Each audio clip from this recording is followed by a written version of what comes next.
Et donc, Chachamim ont adapté une Torah miniaturisée à notre situation maladive en exil.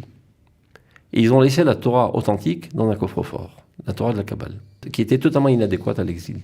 Vient le Rav Kook, ouvre le coffre-fort et fait réapparaître sur le plateau la Torah telle qu'elle était avant l'exil. Qui n'a pas entendu parler du livre Oroth du Rav Avraham Yitzhak Cohen Kook? Évidemment, c'est un livre en hébreu qui a été écrit à la fin du 19e siècle et qui, jusqu'à aujourd'hui, n'a jamais été traduit ni en anglais ni en français. C'est désormais chose faite et c'est un événement.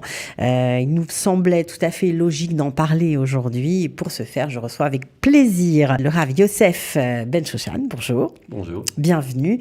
Alors, vous êtes un peu à l'origine de la traduction, mais ce n'est pas vous qui avez traduit le livre. C'est essentiellement Menachem Brecheger qui, lui, s'est adonné nuit et jour pendant environ 7 ans. Moi, j'ai passé avec lui 3 heures par semaine. Il ne connaissait pas l'œuvre du Rav Kook? La Torah de Rav Kook est malheureusement méconnue de la quasi-totalité du peuple juif. Et même ceux qui prétendent la connaître ne connaissent que des sismos, des slogans. Des slogans, Eretz Israël, Am Israël, Eretz Israël, et ne connaissent pas la profondeur de la Torah de Rav Kook, qui est en fait la Torah de la Kabbale, traduite de manière adéquate à notre génération. Bon, alors, Oroth, ça veut dire lumière. Les lumières. Je suis obligée de vous poser la question, quel est bien que ce soit difficile à faire, mais le résumé, en tout cas le thème principal du livre? Il faut comprendre que le Rav Kook a été envoyé par Dieu dans cette génération pour accompagner la renaissance nationale du peuple d'Israël. Car c'est bien beau que du point de vue géographique, on retrouve le Bercail en Eretz Israël, mais l'essentiel, c'est de faire une mutation psychique dans le peuple d'Israël, de passer d'une situation de juifs exilés, plus exactement de toutes sortes de cellules éparpillées aux 4 coins du monde, pour reconstituer ce corps national et y injecter l'âme.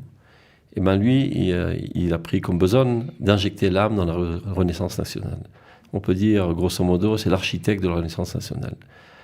Aussi bien du point de vue de ses écrits que de fait. Il était présent, et c'est lui même qui a déclenché la déclaration de Balfour, comme on le sait bien. Il était à cette époque-là à Londres.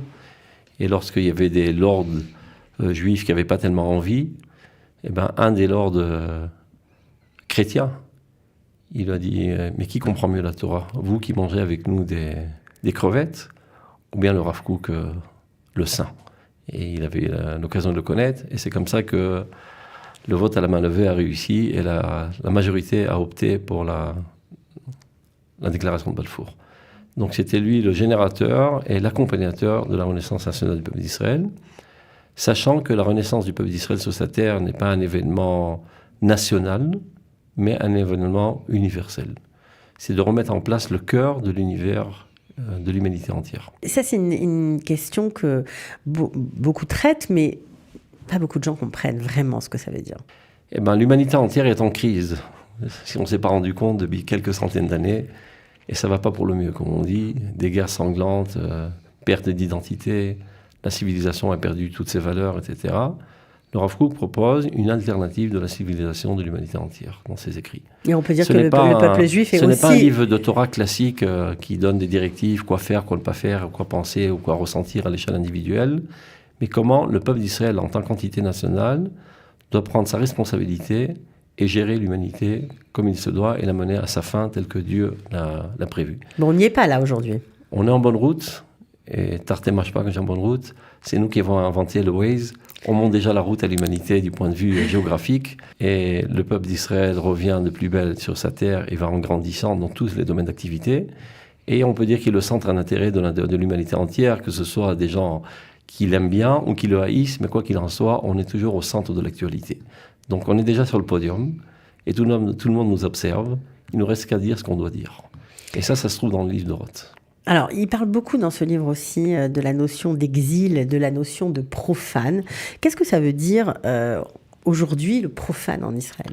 Dans la situation normale, on va dire la nouveauté du peuple d'Israël, c'est d'associer ce qu'on appelle le profane, qui est une très très mauvaise traduction, on dit en hébreu le chol, parce que profane, ça vient de la racine profaner, donc c'est déjà une connotation négative.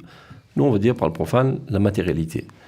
d'associer la matérialité à la spiritualité, telle que Dieu a créé son monde. Telle était la situation lorsqu'on était saint et saïenne. Et d'ailleurs, toutes les figures qui apparaissent dans la Bible sont des gens qui ont su faire une combinaison, bien composer de manière harmonique ces deux aspects. Il n'y a qu'à voir Avraham Avinu, qui était un prophète extraordinaire, mais pas moins aussi quelqu'un de très très riche et un vaillant guerrier, etc. De même Yaakov, de même Moshe Rabbeinu lui-même, qui a conquis le Golan de ses propres mains et qui était très fort, très musclé d'ailleurs. Et Yoshua et David, toutes les figures, sans aucune exception, qui apparaissent dans la Bible, savaient concilier entre ces deux facteurs, on va dire, ces deux dimensions. Lorsqu'on arrive à notre destruction, c'est-à-dire les derniers juifs normaux, ce sont les Maccabim. Kohanecha Kedoshim, les Kohen saints, et ceux qui déclarent la guerre contre l'empire grec de l'époque. C'est comme si, je sais pas, une poignée de juifs déclarent la guerre contre l'Amérique. Et le plus drôle, c'est qu'ils l'ont gagné, cette guerre. Et après, on est sorti en exil. Et lorsqu'on est sorti en exil, la personnalité du peuple d'Israël a été déchirée en deux. Il y en a qui ont opté pour la matérialité et d'autres pour la spiritualité. Et ça, c'est un état maladif. Ça veut dire que personne ne représentait les deux. Personne n'était normal. On était tous malades. Évidemment, puisque le corps a été disloqué, c'est ça l'exil, et les cellules qui constituaient ce corps ont été éparpillées. Et donc, Chachamim ont adapté une Torah miniaturisée à notre situation maladive en exil. Et ils ont laissé la Torah authentique dans un coffre-fort, la Torah de la Kabbale, qui était totalement inadéquate à l'exil. On ne pouvait pas l'appréhender, Birlal. Et voilà qu'aujourd'hui, Akadosh Baruch Hu nous ramène en Eretz Israël par l'intermédiaire de nos initiatives, évidemment. Et donc, on retrouve notre dimension matérielle. On atterrit sur Terre. Donc, on ne peut plus se suffire de cette Torah miniaturisée qui était pour notre situation maladive. Vient le Rav Kook, ouvre le coffre-fort et fait réapparaître sur le plateau la Torah telle qu'elle était avant l'exil. Alors, pour certains, ça paraît éblouissant, stupéfiant, on ne sait pas d'où ils tirent ces choses-là. Ceux qui s'y connaissent profondément dans la Torah de la Kabbale comprennent que c'est une traduction mot à mot de ce qui est marqué dans les écrits du Harizal, etc., qui est évidemment dit sous forme de métaphores codifiées, etc. Et lui, il a réussi à décodifier les choses et les actualiser. Je veux dire quelque chose qui peut paraître bouleversant. Le Rav Kook a dévoilé la Torah de la Kabbale plus que tous les Mekoubalim de toutes les générations, y compris le Rabbi Shimon Bar Yochai. Mais c'est incroyable que jusqu'à aujourd'hui, ça n'ait pas été traduit ni en anglais ni en français, c'est dingue. Mais non, je ne dis pas ça en tant que chassid idiot qui aime bien son rabbi. C'est pas que le Rav Kook Khalila est plus grand que Rabbi Shimon Bar Yochai. C'est que la situation l'exige. Nous sommes aujourd'hui, de fait, en train de reconstruire notre nation et de réapparaître sur la carte géographique de l'humanité entière. Et donc, il faut un enseignement adéquat à cette nouvelle situation. En tant que peuple qui vit avec des relations internationales et qui est censé, en fin de compte, gérer l'humanité entière. Donc on ne peut plus se suffire d'une Torah qui n'était adaptée provisoirement qu'à la survie de l'individu, de cette cellule déconnectée de cet organisme. Voilà que ces cellules se sont tous reconstituées. Mekabes Nitra Am Israël, Dieu réunit les enfants d'Israël, les Marzir Shrinat Oletzion, et réintègre en eux sa Shekhinah, on revit. Donc si on revit, il faut une Torah de vie, et non pas une Torah de survie qui n'a trait qu'à l'individu, et donc qui avait totalement exclu l'aspect profane matériel. La matérialité réagit un support sur lequel la sainteté peut apparaître dans toute sa force, dans toute sa vigueur. Ça veut dire qu'il aborde des sujets comme comment fonctionner dans un pays, évidemment. C'est ça. Comment fonctionner à la lumière de les directives divines, de la morale. Pas comment toi, en tant qu'individu, tu survis dans un environnement impur, mais comment la nation d'Israël, en tant que nation, doit gérer sa politique de manière morale. Comment la nation d'Israël doit comprendre que c'est elle qui doit donner le ton à l'humanité du point de vue de la morale universelle. C'est de ça que traite le livre de Roth. C'est-à-dire, si on veut partager, il y a plusieurs chapitres. Le premier chapitre traite de Eretz Israël, de la compréhension profonde de ce qu'est Eretz Israël. Après, à Milchama, la guerre. Qu'est-ce que ça réalise, la guerre mondiale? Est-ce que c'est un facteur essentiel, peut-être même, qui a déclenché la Géoula? Après, il y a Israël ou Triato. C'est pour extirper de nous toutes les influences chrétiennes qui, malheureusement, on a tous été envahis dans notre conscience. Et après, Rotatria. Comment fonder notre nation sur les valeurs propres du peuple d'Israël, totalement épuré de toute influence islamique ou chrétienne, etc. Donc malheureusement, tous les juifs qui reviennent de l'exil ont la cervelle totalement givrée de ces concepts totalement ignobles. Et d'ailleurs, le prophète Yecheskel dit qu'en revenant sur votre terre, je verserai sur vous des eaux purificatrices pour vous purifier. Donc nos frères qui viennent des pays, les Ashkenazim, qui viennent des pays européens, ont tous été influencés par le christianisme. Nos frères qui viennent des pays arabes ont tous été influencés par l'islam, par toutes sortes de concepts totalement idiots comme le déterminisme, le maktoub, etc., la peur du Ainara de manière hystérique, etc. Et nous, c'est-à-dire je parle des Nord-Africains, qui sont passés par la France, et on est doublement débiles. Parce qu'on a baigné dans la civilisation obscure de l'islam, après on est passé par la France quelques décennies, et on a intégré tous les concepts aussi encore plus obscurs du christianisme. En arrivant en Eretz Israël, on a besoin du double douche. Et cette douche, c'est la Torah d'Eretz Israël. Il est marqué « Ushavtem ma'im besasson mi'ma'inei Yeshua ». Ça veut dire « Vous puiserez de l'eau avec allégresse des sources de la délivrance ». Dit le Metargem « Utkabloun ulpan hadat mi becheret tzadikeh ». Je termine. Vous recevrez un nouvel enseignement des meilleurs des tzadikim. Dieu fait en sorte d'envoyer dans cette génération des tzadikim qui sont des âmes en fait très très antiques de l'époque des prophètes, qui auraient dû naître à l'époque des prophètes, mais Dieu a eu pitié de son monde. Et sachant qu'à la fin des temps, il y aurait une pauvreté catastrophique, donc il fait descendre, atterrir dans ce monde des âmes géantes. Bien au-delà de tout le commun qu'on puisse connaître. Et j'imagine que c'est pour ça que dans ce livre que vous avez contribué à traduire en français, il y a au tout début du livre un chapitre consacré au Rav Zuckerman. Alors, c'est mon maître absolu. J'imagine par lui que vous avez connu le Rav Kook. J'ai eu le mérite Kook. de côtoyer et d'apprendre chez lui pendant une vingtaine d'années de manière presque quotidienne. Et en effet... la manière dont j'explique au Roth, c'est vrai que c'est calqué sur l'explication du Rav Aviner, mais les nuances, c'est la Torah du Rav Zuckerman. Et encore plus, à la fin du livre, on a fait un dictionnaire des concepts de la Emouna. Ça, c'est totalement fondé sur la Torah du Rav Zuckerman. Si vous permettez, je raconterai une petite anecdote qui pourrait faire frissonner les élèves du Rav Zuckerman, et il y en a quelques milliers dans ce pays. Ce livre, au début, c'était un site qui s'appelle ravkook-lumière.com. Un beau jour, mon maître aussi, le Rav Aviner, il nous dit « Vous voulez pas faire un livre ?» Je dis « Oui, pourquoi pas ? Alors faites-le à travers mon édition. » Avec plaisir. Alors Menachem, qui est un idéaliste en pareil. Menachem Rebreger, qui lui est les traducteurs essentiels, qui est un idéaliste en pareil. Il était prêt à investir toute sa fortune, même pour le faire, tellement c'est important pour lui de diffuser la Torah du Rav Kook.